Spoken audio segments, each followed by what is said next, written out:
A day in the life of an Indian Forest Service officer. So usually my day starts at 6:30, 6:45 in the morning. After I get up, from 7 to 8, I try to take care of my health and my fitness. Sometimes I do yoga, sometimes I do light exercises, and when the weather is good, I try to have a jog or go for a short run.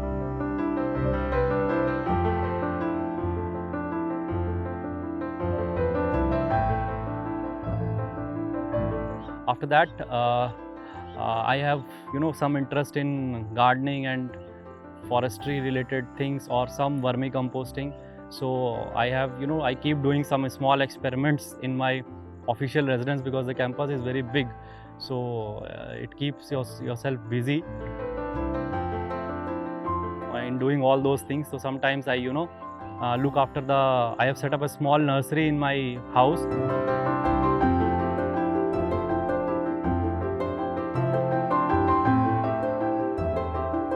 Where I collect all the seedlings which appear during the rainy season and the seedlings of the trees which are not there in my campus, but the birds which live on the trees, they bring those seeds. For example, last year I collected almost 2000 jamun saplings, but there is no jamun tree in my campus, but the birds brought them and I collected them, put them in the poly bags, and this year they are ready for planting. So they'll be going to different plantation sites, or when a guest comes to my house, I just gift them those plants. Looking after that, I have also planted a small Miyawaki plot in my residence, where it's a Japanese technique of plantation, and I have been experimenting with it when I joined this division. So it's 2-year-old now, and when I look at it, I feel very happy. It takes and seeps out tension from my everyday stress, because the trees are now 25-30 feet tall just in 2 years of growth. So after that, I also keep a cow in my campus, and I also have set up 2 vermicompost units. So all the gobar and the campus litter which is collected from the campus, it just goes into the vermicompost unit, and you can see for yourself the quality of vermicompost is excellent.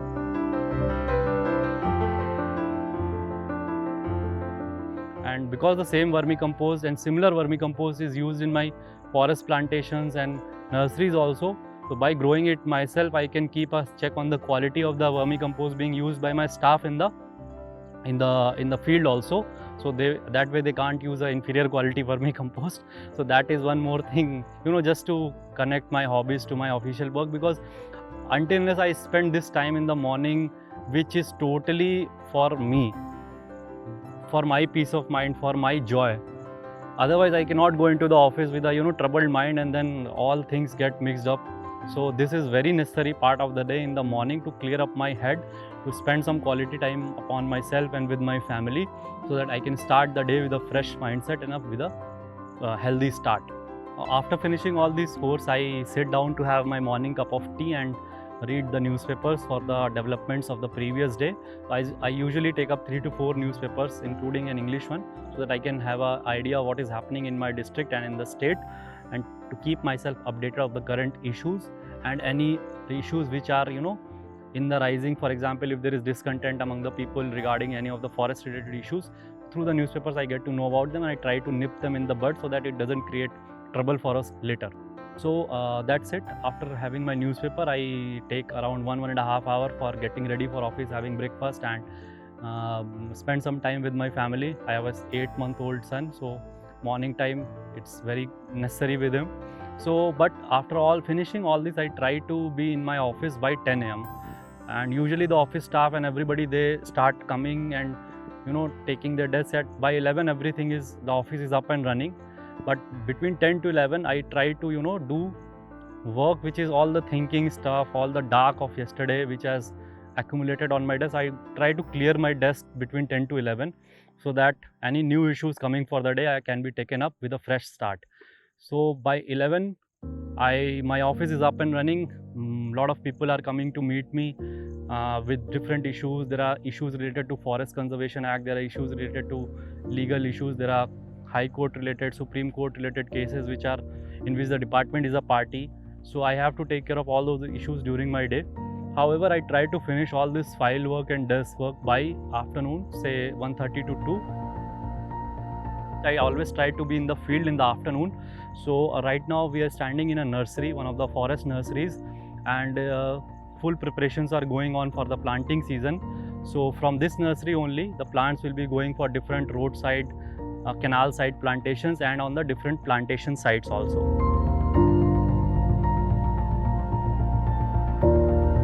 So to ensure the good quality plants, regular inspection of nurseries is very important, and to see what kind of growing stock you have in your nurseries to execute the departmental plantations as well as give it to the common citizens. So as a forest officer, you are supposed to visit a lot of areas in your jurisdiction, and mostly it's field work. So there's a lot of traveling in the vehicle, and that there is a lot of movement on foot also, because most of the forest areas are inaccessible and where vehicles can't go, and you have to walk long distances as well. So that is part of our training also, and that is what we are supposed to do in the field itself. But that involves, my schedule has changed because of this, as I don't have lunch now, because I have a heavy meal in the morning. I know I'll have to leave for field in the afternoon, and I don't have the opportunity to have lunch there. So I'll just keep some dry fruits always in my vehicle, and I'll just move in the morning, and by 6:30, 7, sometimes 8 p.m. I try to return home. So it does involve a lot of traveling. It does involve a lot of time spent in vehicle and on foot. But at the end of the day, you have to, take it as a part of your duty. And I personally, I enjoy it a lot, because there are people who are paying for it, to go inside, move inside forest, and we are getting paid to do it. So it's a really good experience. So today we got a tip that some illegal mining is taking place in the forest area. So we quickly put together a team with forest and police officials together, and we visited that site in question. So we have found out that signs of fresh mining, and forest area was put with some sort of detonators, and we have confiscated those detonators as well. So we'll be conducting an inquiry into it as to who were the people who were involved in blasting that area and getting off the forest stone from that part of the forest.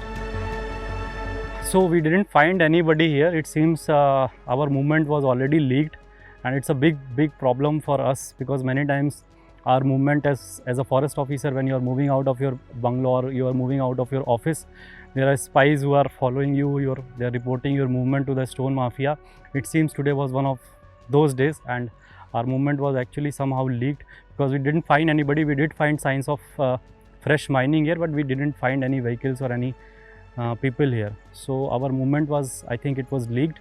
So it happens sometimes. You catch them off guard, sometimes they catch you off guard.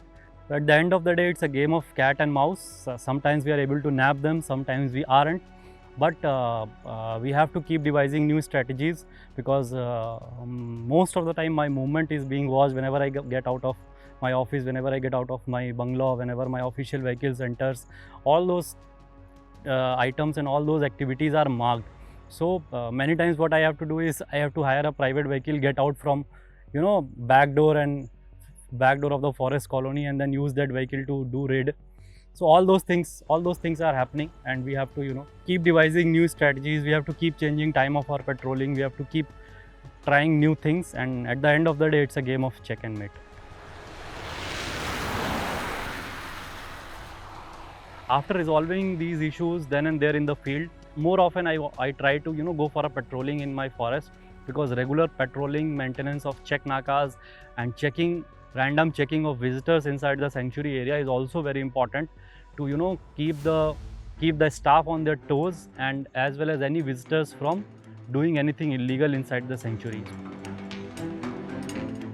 So Naka maintenance is also one of the most important jobs while you are managing a protected area, because Nakas are the most important points while controlling the flow of people inside any protected area. For example, right now we are standing at one of the Naka points in Camur Wildlife Sanctuary, and all the vehicles entering, even my vehicle, when I enter, I have to make an entry, and the time of entry and the people traveling in it, and all the vehicles are checked for plastic or any other illegal items or contrabands which they might be carrying inside them. And this is how we manage the flow of the tourist, as well as the every vehicle going inside and outside of the sanctuary is kept an eye on, so that there is no poaching or no smuggling of wildlife items. So having a good and fully functioning Naka and doing random checking of Nakas at odd hours of the night or at odd hours in the morning, so that is very important to keep your Nakas running and functioning properly.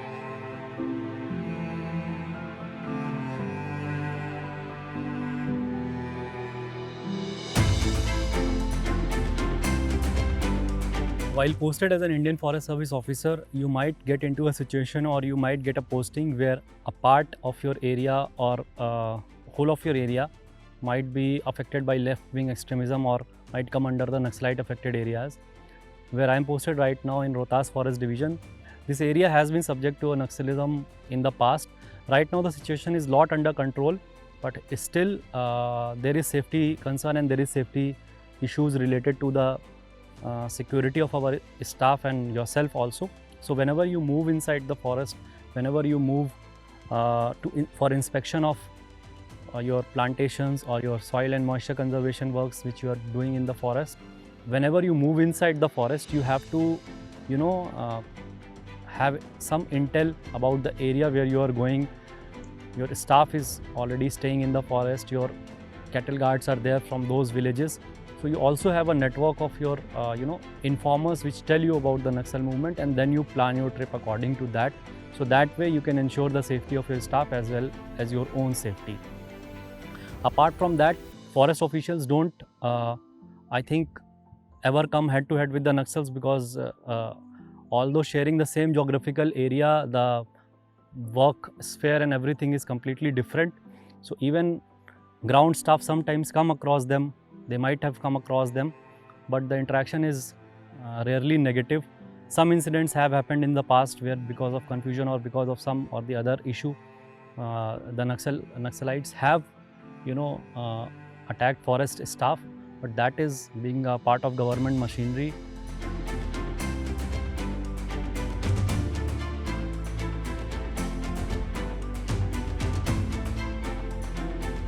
So after clearing files from my desk and finishing my field visits and a hectic day, I return home at around 6:30.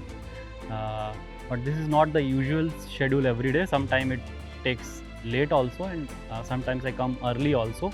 This is it's a general idea of the day, and yeah, it looks hectic, but hey, it's hectic inside the forest, so any day I'd prefer it over a desk job. I love it because you get to spend time in the nature and you get to take care of nature, and I'm really fortunate that I have been given the responsibility, and it's my job, and the government is paying me to protect nature, to spend time in nature and to care for the voiceless. But I urge everybody who is watching this to understand that it's everybody's duty to protect Mother Nature, because in a way, in one way or other, we are taking something from her, and our existence does depend upon her, and it is everybody's duty to protect Mother Nature and to work for the well-being of the living beings that depend on her, and those who don't have the voice to speak for them.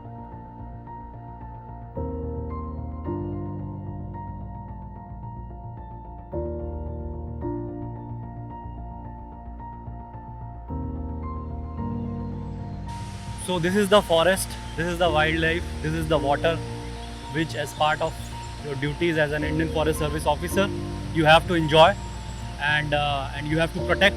It comes under your responsibility. So I'd only say that it's a very noble job. It's a job which you are doing for the rest of the humankind. You're sharing the responsibility for the rest of the humankind, and it is the righteous job. So that's all from me for now. I hope to see you someday as officers on duty. Till then, bye bye, take care, and please enjoy the view.